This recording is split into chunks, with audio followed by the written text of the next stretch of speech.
আমি সারাদিন কামলা খুঁজতে খুঁজতে হয়রান হয়ে যাইতেছি দাদাই। আমি তো এখনো কার ধরা পাইতেছি না, শুধু রাস্তাঘাটে ঘুরতেছি। আর এত বড় নদীতে আমি কেমনে পার হবো? ছোট ভাই, আমার একটু ঘাড় করে পার করে দিবে তুমি? বিশাল সমুদ্র, ওটাকে যদি ঘাড় করে পার করাই, হ্যাঁ তোদের পড়ে গেলে তো আর খুঁজে পাওয়া যাবে না।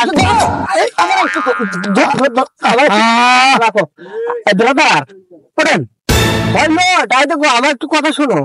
তুমি কি কোনো, আমি কামলা খুঁজতে খুঁজতে হয়রান হয়ে গেছি তো,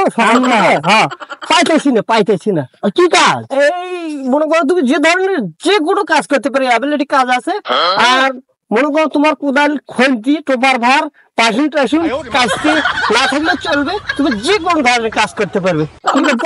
কাজ করবে? হ্যাঁ, তাও তো ভালো সুযোগ সুবিধা। হ্যাঁ, কাজ করবো। হ্যাঁ, আর তোমার মানে উচ্চতা বেশি না থাকলেও চলবে। তোমার যদি উচ্চতা 2-2.5 ফুট হয় তাও চলবে আমার কাছে।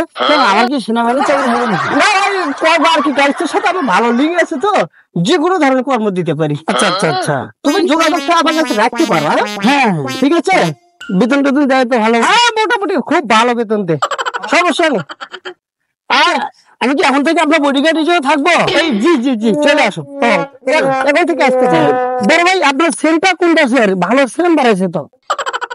এই থাইল্যান্ডের। ও, আপনি ব্র্যান্ডের জিনিস ইউজ করেন? জি জি জি, সবসময় ব্র্যান্ড? জি জি। ও